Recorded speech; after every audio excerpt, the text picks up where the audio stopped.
بسم الله الرحمن الرحيم. الحاقة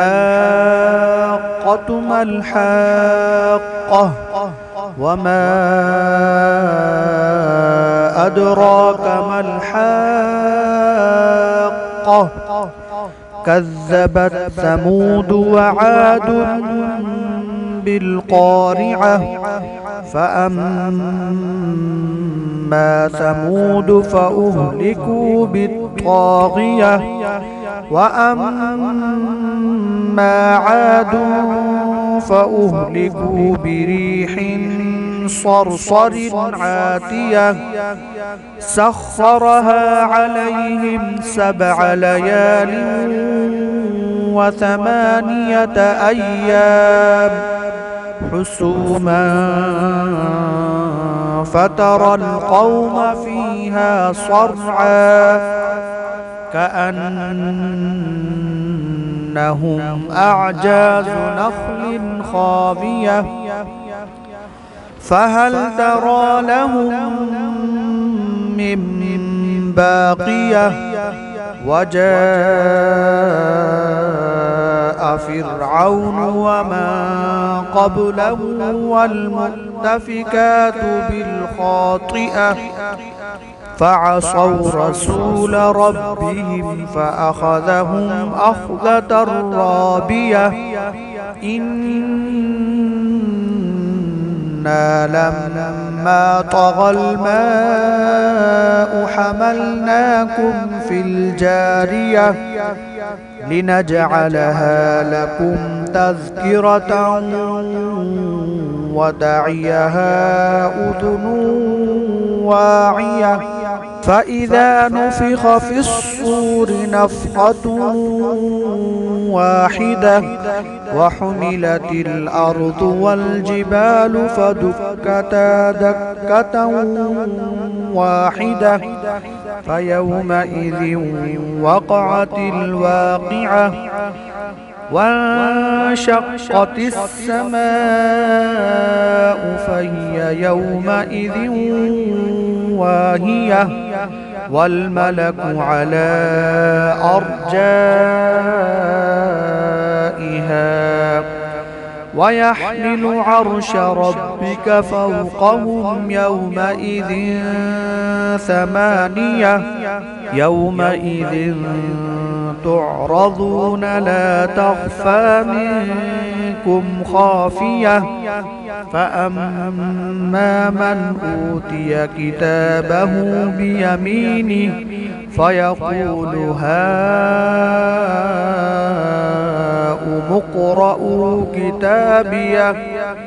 إني ظننت أني ملاق حسابيه فهو في عيشة راضية في جنة عالية قطوفها دانية كلوا واشربوا هنيئا بما أسلفتم في الأيام الخالية وأما من أوتي كتابه بشماله فيقول يا ليتني لم أوت كتابيه ولم أدر ما حسابيه يا ليتها كانت القاضية ما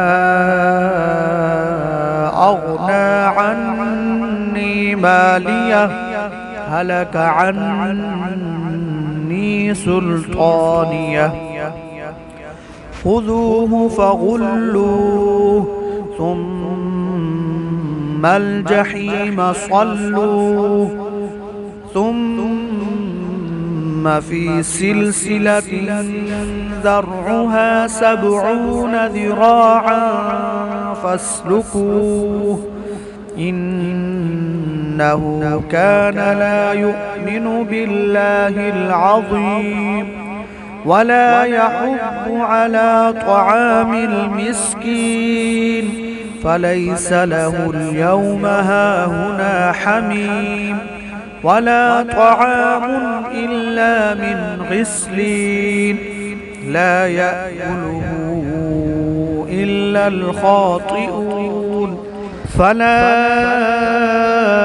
أقسم بما تبصرون وما لا تبصرون